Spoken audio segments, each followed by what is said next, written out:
अभी और कितना टाइम लगेगा? तो हम लोग भी क्या खाएंगे और खाएंगे चूल्हा जलाएंगे। ये करीब महीने पहले जब इनकी तबीयत खराब हुई थी, उस टाइम मैंने उनको बोला था, दोनों बेटियों से मेरी बातचीत हुई थी, उसी टाइम पहली बार हुई थी। और बेटा इनकी तबीयत ढीली है, मतलब आप आना चाहो तो एक बार आकर मिल जाओ। तो कहते बोले अंकल देखते हैं, बनाएंगे प्रोग्राम, आएंगे। तो इनको बोला कि बनाते हैं, मतलब बुक कराएंगे सीट टिकट वगैरह और आके मिलेंगे। तो बस उनका वही बात है कि आज की भागदौड़ में समय नहीं लग पाना, या उनका हाँ तो नहीं आ पाई। अभी ये लास्ट में 3-3:30 बजे गुजरे थे, उसी टाइम मेरे पास फोन जा लिया था कि शिवचरण जी गुजर गए हैं। तो मैंने उसी टाइम दोनों बेटियों के पास फोन किया था। किसको? मुंबई और आजमगढ़? नहीं, आजमगढ़ वाली से बात नहीं हुई मेरी, ज़्यादातर मेरी नेपाल वाली से होती है या फिर बॉम्बे वाली से होती है। तो उन्होंने यही कहा कि ठीक है अंकल जी, आप इनका अंतिम संस्कार कर दो। हाँ बेटा, अगर तुम आना चाहते हो तो देख लो, कोई दिक्कत नहीं है, मतलब और एडजस्टमेंट हम करा लें अभी बॉडी की अगर जो रखवानी होगी तो। हाँ तो बोला नहीं, दूर ज़्यादा है, नहीं आ पाएंगे, आप उनका अंतिम संस्कार कर दो। तो मैंने कहा कि आपके पापा ने ये बोला था कि मतलब शरीर दान कर दो, उनका शरीर दान कर दो।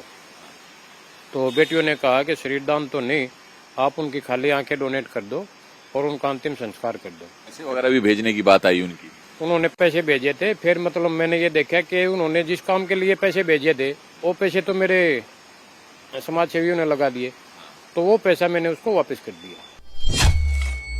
अंतिम संस्कार के बाद बेटियों से यह भी कहा गया कि वो 20 तारीख से पहले आकर अपने पिता की अस्थियां ले जाएं।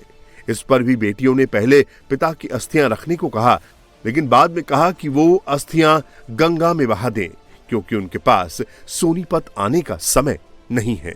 ने क्या मना कर दिया अस्थियां लेने के लिए? देखिए, परिवार की मैं जिस टाइम पे हम दाह संस्कार कर रहे थे तो उस टाइम पे उन बच्चियों से वीडियो कॉल पे ही बात चल रही थी, क्योंकि मैं तो व्यस्त था उसमें। तो जो मैंने सीन वहीं पे देखा था उस बच्ची को वीडियो कॉल पे बात करते हुए, तो बच्चियों ने कहा था कि हमें टाइम नहीं है, हमें 20-25 दिन लगेंगे।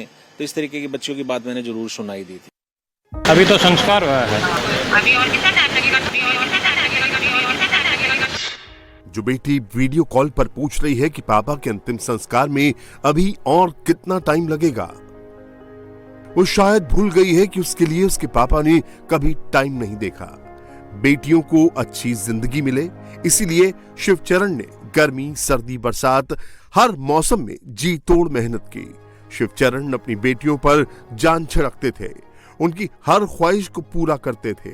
शिवचरण ने एक पिता का हर फर्ज निभाया, बेटियों की परवरिश में कोई कमी नहीं रहने दी, उन्हें बेटों की तरह पाला, अपनी कमाई का बड़ा हिस्सा उनकी पढ़ाई पर खर्च किया और फिर धूमधाम से उनकी शादी भी कराई।